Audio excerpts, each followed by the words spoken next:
doonaa ila soco mashiinadii iminka waan shiday waa tan inay shidan tahay waxaa weeye lama dareemayo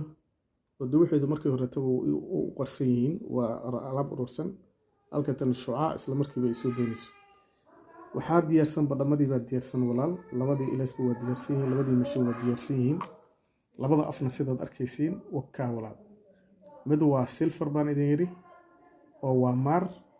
sida hadda mataqaanaa kuu muuqanaysa midna waa qalinkaasaad u jeedid midda qalinka iyo midda kalena waad kala fahamtay haddaba waxaan samayn doonaa badhamadii waxaan geyn doonaa meesha ugu dambaysa markii saacaddu ay ku tilmaamayso farqiga shanaad oo u dhaxeeyana walaal waa kaa waad u jeedaaho mid calaamadaheeda waa piyo ama waa nadiif waa la arki karayaa tan astaanta leh ayaan kala jeedaa waad arki karaysaa walaalkayga macaamilkayga qaaligaho maanta kadib inaan lagaga sheekeyn baan rabaa waxaan intaas u samaynaynaa waxay tahay si fudud inay waxa ku kala cadaadaan inagu walaa labadaba waan iibinaa laakiin waxaan rabnaa adigoo og waxaada inaa garatid halkaas markay noo marayaan walaal farqiyadaas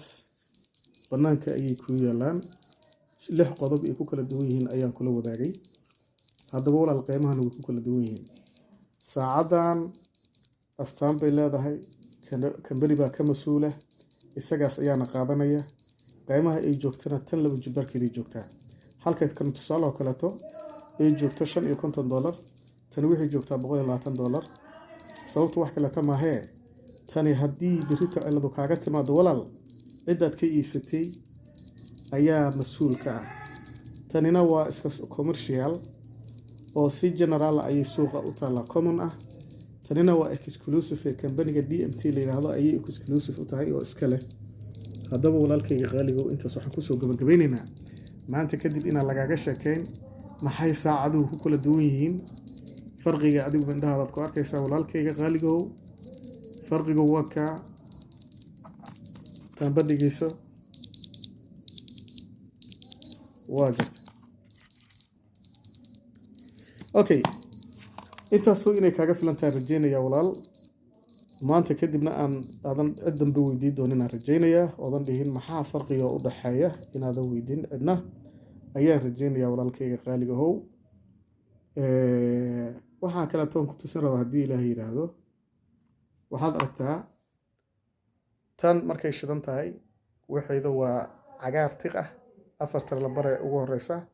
waa tiq aad iyo aad mataqaana loo arki karayo halka tani ay ka tahay cagaar biyo ah aanu imaano 4 kaleeto waxaan ku daraynaa maxaan ku raadayay oranjiga ah tanna 4 kaleeto oranjiga ayaan ku daraynaa iyadana 4 oranjiga ayaan ku daraynaa wad aragtaa casaankii baan ku daraynaa mar kaleeto iyadoo pure ah waad arkaysaa isku soo wada duuduuba walaal waxaan islaayahay intaas inay kaaga filan tahay mashiinada maxaa farqiga u dhaxeeya maxay yihiin haddaba walaalkayow farqiga adigu waad arkaysaa maanta kadib lagagama sheekeyn doono